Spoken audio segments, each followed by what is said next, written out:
ሰላም ሰላም ክቡራት ኣሕዋት ከመይ ትኾኑ ከመይ ኣለኹም? ኣነ ሰላም እየ እግዚኣብሔር ይመስገን። ሎሙዓንቲ ሓደ ብጣዕሚ ጠቃሚ ንኹላትና ክሕግዘና ልኽእል ሞኑ ኮይንና ዋላ ሞኑ ዘይኮንና ዋላ ክጠቕመና ልኽእል ብደንቢ ፈሊጥናዮ ክንከድ ልኽእል መልእኽቲ ሒዘ መፅአ እኒአኹ። እስካዕ መወዳእታ ተኸታተሉ። ሓፃር እያ ማለት ዩቱብ ምስራሕ ጥራሕ ለይኮነ ላይቭ ምእታው ጥራሕ ለይኮነሲ እንታይ ኢና ክንገብር ለለና እንታይ ኸ ክንገብር የብልና ይልብል ብደንቢ ሕፅር ኣቢለ ኣምፅአዮ እኒአኹ። እስካዕ መጨረሻ ተኸታተሉ። ሓደ ናብ ኮፒራይት ሕጊ እኒኦ። ኮፒራይት ማለት እንታይ እዩ? ኮፒራይት ሲ ናኻልኦት ሰባት ብለይ ፍቓድ ናይ ሰባት ሙዚቃ ቪድዮ ወይ ፎቶ ምጥቃም ማለት እዩ ኮፒራይት። ካሊእ ትርጉም የብሉ እዩ። እዚ ደሞ ናይ ሰባት ብለይ ፍቓድ ክንወስድ ተለና ናይ ሕጊ መብቲ ማለት እዩ። ሕዚ እዚ ሲ ወንጀል ይኾን ኣሎ ማለት እዩ። ስለዚ ዩቱብ ከዕፅወና ይኽእል ማለት እዩ። እንድሕር ኮፒራይት ናይ ሰብ እኒአና ኮይኑ ብስርጉንቲ ዩቱብ ክዕፅውን ይኽእል እዩ ማለት እዩ። ስለዚ ላፅፈፍና ሞኒ ተኾይና እውን ብደንቢ ተጠንቂቕና ንሰርሖም ነገራት ሞኑ ለይኮንና እውን ብደንቢ ፈሊጥናዮም ክንከድ እኒአና። እንታይ እዮም ኮፒራይት ዝበሃሉ? ብደንቢ ናይ ሰባት ምውሳድ ተይፍቀድካ ናኻልኦት ሰባት ነገር ኣምፂኻ ንባዕልኻ ምጥቃም ማለት እዩ። ህምሎ ኣለዎ ማለት እዩ።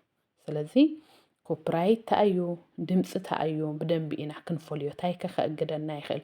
ኮፒራይት ከዕፅወና ይኽእል ከእግደና ይኽእል ለዋርሕ እዚ ደሞ ኦሪጅናል ለይኮነ ወይ ደሞ ናይ ባዕልና ትሕዝቶ ለይኮነ እዚ ናይ ባዕልና ለይኮነስ ተመሳሳሊ እዩ ምስ ኮፒራይት ግን ማዕረ ይኾን እዩ። እዚ ክኾን ይኽእል ሞኒታይዝ ከኸልክለና ይኽእል ልተወሰኑ ነገራት ከብለና ይኽእል እምበይ ማዕረ ከም ኮፒራይት ኣይኮነይ። እዚ እንታይ ማለት እዩ? ኦሪጅናል ለይኮነ ናይ ሰባት ቪድዮ ምፂናስ ልተወሰነ ነገር ቀይርና ንልጥፎ ማለት እዩ። እዚ ለይናይና ኦሪጅናል ለይኮነ ልክዕ ከምዚ ሓደ ነገርስ ኮፒ ጌርካ ተቕርዮ ኣለኻ ማለት እዩ። ኮፒ ጌርካ ተቕርዮ ኣለኻ እቲ ኦሪጅናል ለይኮነ ሕዚ ሓንቲ ወረቀት ኦሪጅናላ ኮፒ ንገብራ ተለና ትኾነላ ማለት እዩ። ስለዚ እታ ኮፒ ልታ ኦሪጅናል ክትክእ ኣይትኽእል። ሳልሳይ እንታይ እዩ? ማሕበረሰብ መምርያ ልብል ወይም ደሞ እቶም ኮሚኒቲ ጋይድላይንስ ልብሉ እኒአው እንታይ እዮም ንሳቶም? ልሰባት ለጨንቕ ልክዕ ከምዚ ሕዚ ንህፃናት ሕዚ ኩሉ ኮፒራይት ይመስለና ኣይኮነይ።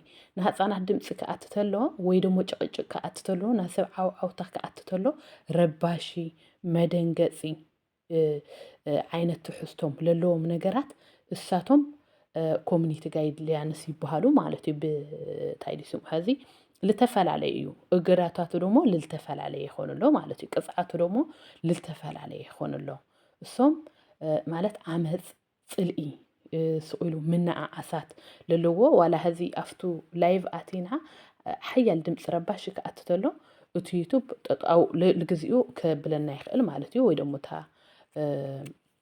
ልተወሰነ ክቐፅዐና ይኽእል ነገራት ማለት ፅላእታት መላዓዓሊ ነገራት ወይም ደሞ ሰባት እውን ሪፖርት ገይሮም ከዓመፅ ዝቕስቅስ እንተኾይኑ ሕዚ እቲ ዩቱብ ሰባት ሪፖርት ገይሮም እውን ከትሕዙና ይኽእሉ ማለት እዩ። ከትሕዙና ማለት ከዕፅዩና ይኽእሉ እውን ካብኡ ዩቱብ ብዙሕ ግዜ እውን ይብል እየ ዩቱብ ንጥቀም ኣድቨርታይዝ ክመፅእ ተሎ እዩ ወይም ደሞ በርኻ ምንብሎ ወይም ደሞ መታወቂያ ምንብሎ ኣድቨርታይዝ ትመፅእ ተሎ ሕዚ ምግቢ ንሰርሕ ተኾይና ናብ ምግቢ ይመፅእ ልኾኑ ካሊእ መምሃሪ ነገራት ክመፅእ ክንሰርሕ ተለና ደሞ ከምኡ ዓይነት ኣድቨርታይዝ ይመፅእ ተመሳሳሊ ልቱ ንሰርሖ እዩ ልመፅእና ኩሉ ግዜ ውፅኢታዊ ዕውት ልኾነ ነገር ክንሰርሕ እኒአና። እቲ ንሰርሖሲ ማለት ስኢሉ ሕዚ እንድሕር ስኢሉ ኩናት ልመስል ጭቕጭቕ ለለዎ ነገር ወይ ልይረብሕ ነገር ተኾይኑ እንታይ ዓይነት ኣድቨርታይዝ ክመፅእ እንታይ ኣፋሊጦም ክፍቱ ንሳቶም ከ እሳቶም ለገንዘብ እዮም ለዩቱብ ልኻፍልዎ ይኾነይ።